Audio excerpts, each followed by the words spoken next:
Yo, what's up, guys? We're back with another video today. And guys, I feel like recently in the UFC, there's a lot of fighters that are at a point in their career where if they don't win their next fight, it's over for them. They might be cooked, honestly. And I have gathered 7 total UFC fighters, like as far as big name fighters goes, that need to win their next fight. Otherwise, it's over for them. So without further ado, let's get into them. Alright, starting off with probably the biggest name, or at least like the most relevant one as far as like the UFC goes right now, Israel Adesanya. Israel Adesanya is at a point in his career right now where, you know, he's on a 3-fight losing streak. He just got KO'd, basically. I think that if he loses this next fight, he's gonna retire, I think. I think if he loses one more time in the UFC, I think that's gonna be a wraps for him. If not, maybe, like, him losing to Imavov was it for him. As far as how, like, I think he either needs to win his next fight or retire. To be honest, because, like, it's at a breaking point for me, at least. Or, like, for him, it's just a breaking point in general, to be honest, for his, like, career. You know, if he loses one more fight, I think it's over for him, if I'm going to be straight up honest. Which is going to be pretty sad, because for Adesanya, you know, his legacy he's going to be cemented regardless. Like, people are going to remember him. I'm not saying like that. But it is kind of crazy for him to be on, like, a crazy winning streak to then him being on a 4-fight losing streak. That would be crazy to see. So he definitely needs to choose his next opponent very carefully and decide what his next path is going to be. All right, now Magomed Ankalaev. Magomed Ankalaev. Okay, here's the thing. Some of these guys who I have on here, guys, they're not like losing or anything like that. But the way that they've handled themselves in their career, it makes it like if they lose their next fight, it's gonna go badly for them. Like we all saw what happened with Jamal Hill. Jamal Hill was on a, like, I think it was like a 6 or 7 fight winning streak or something like that. And then he started trashing Pereira, and then boom, he gets KO'd, and then it's all over for him. People started to hate on him. People started to not like him. It just went downhill for him. And I feel like that's the same thing with Ankalaev, because Ankalaev on Twitter has been like he's been trash talking him. He's been like talking about his past, you know. I don't think this is really him, to be honest. It's probably like his manager who's posting this stuff on Twitter. I don't really think these Dagestanians use Twitter that much, if I'm gonna be honest. Regardless, that's still like their profile account.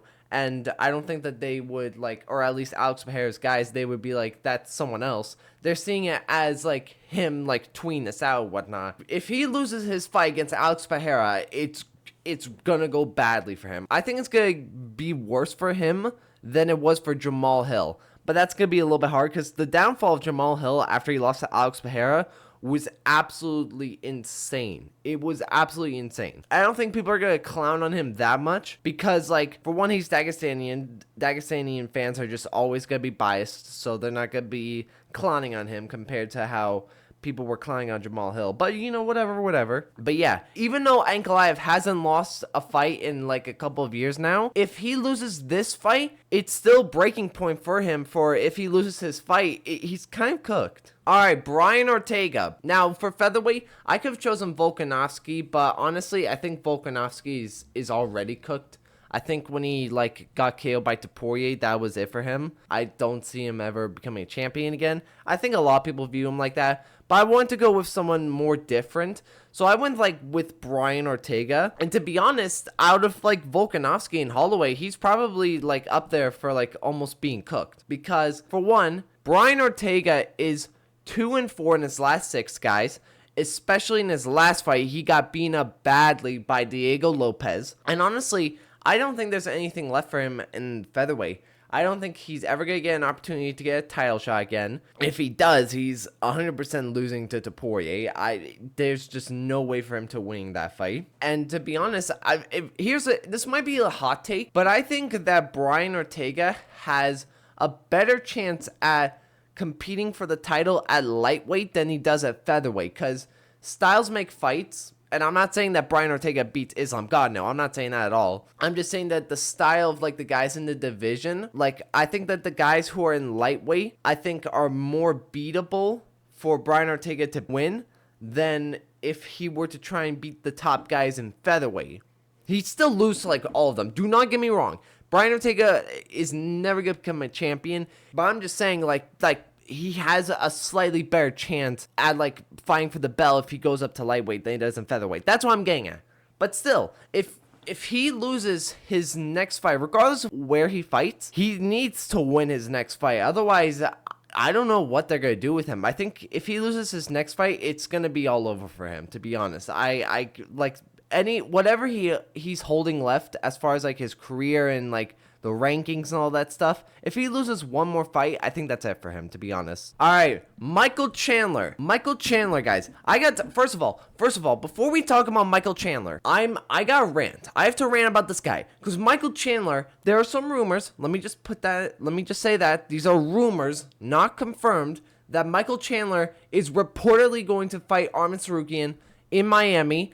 And why are we doing this? This is the most dumb. This is actually like the worst thing ever. Why is it that Michael Chandler is getting another number one contendership fight, even though he just got like 50-45 by Charles Oliveira in his last fight, and then before that he got submitted by Dustin Poirier? You know, it's ridiculous. Why are we giving this guy like number one contendership fights every single fight, even though he's losing them all the time? There are guys who deserve it way more than him. I could name you like 5 like top 10 ranked opponents who deserve a number one contendership more than Michael Chandler does. Okay, rant aside, yeah, regardless of who he fights, if he fights Arman or whatever, I hope that's not it, but if he does, he's gonna lose. And yeah, I thought he was cooked when he lost to Oliveira, to be honest. And I feel like, especially with his next fight, it's going to be really important for him to win that fight. Otherwise, you know, he's just going to be fighting lower and lower ranked opponents until he retires. I mean, he's also almost 39 years old. Like, let's not forget that. I know he's very athletic, and that does play a big factor. I just can't get over the fact that they're potentially going to have Michael Chandler fight Arman Tsarukyan. Why are we doing that? That's so dumb. I'm sorry. It's like, I made this video before like the Arman Tsarukyan news. I'm actually so annoyed if that is the case, to be honest.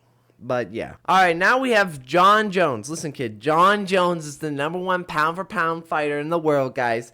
No matter what you say, you know, this kid's a badass fighter, guys. Okay, no. But yeah, with Jon Jones, listen. The narrative about Jon Jones in the past like year and a half now, to me, has really tarnished his legacy. I don't view Jon Jones in the same light as I viewed him when he beat Serial Gone. When he beat Serial Gone, I was like, yeah, this is the greatest fighter of all time. This guy is absolutely insane. But the way of how he has handled himself as the champion in the heavyweight division, and how he has been pushing to fight Stipe throughout the entirety of 2024, and the fact that he blatantly is ducking Tom Aspinall, while Tom Aspinall is still the interim champion, by the way, is the most pathetic thing I have ever seen from a champion in the UFC. And don't get me wrong, there have been some plenty pathetic champions in the UFC, but as far as recently goes, this is the number one, like, most pathetic thing and disgraceful thing I have ever seen as far as the championship goes, to be honest. And do I think he's gonna fight Tom Aspinall? I don't know. I honestly do not know, to be quite honest with you. If the UFC really wants this fight, they're gonna give Jones like $50 million. You have to give Jon Jones like so much money in order for him to accept this fight. Money talks, guys. Look at the Tyson Fury versus Alexander Usyk. Tyson Fury was ducking Usyk, and then the Saudis came in. They gave Fury so much money that he just could not say no.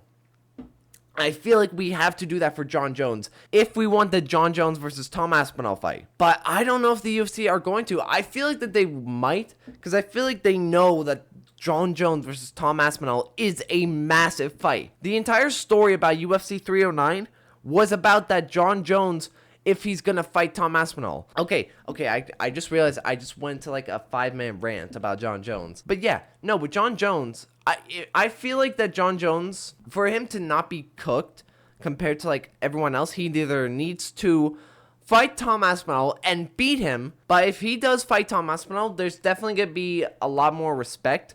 But still, if he loses to Tom Aspinall throughout all this time of him ducking him, it's gonna really like taint his career, in my opinion at least. All right, now we have Sean Strickland. Now, I am going to post my prediction video. It's probably going to be tomorrow, guys. I'm not going to give my prediction on this fight right now. I'm just going to say that if Strickland loses this fight against DDP, first of all, out of like all these fighters that I have shown, Strickland's not going to be like, his career's not going to go downhill if he loses to DDP.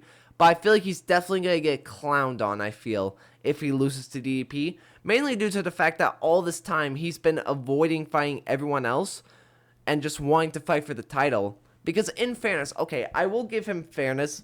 He had a very close fight against DDP, and a lot of people do think that he won that fight against him. And then he fights Paulo Costa, dominates him in a boring manner, might I say, and then he demands to get a title shot. Fair enough, because he was the champion before then, and he had a really close fight. I get it, but it's the way that he's been presenting himself from it. And, you know, I don't know. I feel like a lot of people, especially the fact that he's, like, just waiting to get a title shot, I feel like a lot of people aren't that much of a fan of Strickland when he was the champion back in, like, January of 2024. So I don't know, but I feel like especially through all the trash talk he's had on Twitter and all that stuff and all the stuff he said, I feel like it's all gonna culminate if he loses against DDP. That's what I'm getting at. But again, I don't think Strickland, I think out of all these fighters, his career is not gonna be like, this fight against DDP is not gonna be like the most important fight for his career, to be honest. I think it's up there, but I don't think it's gonna be like, if he loses, his career's over. Alright, and the final person we have is Kamaru Usman. I think that Kamaru Usman, especially for him returning, there's just a lot of pressure for him. Because he took the entirety of 2024 off, was constantly teasing his return, and I honestly don't know when he's going to return. I feel like he might return on like a fight night card, because I do believe that they have a fight night card in like Dallas or Salt Lake City or something like that. So I feel like that's the best chance for him to return. And whenever he does return, there's gonna be a lot of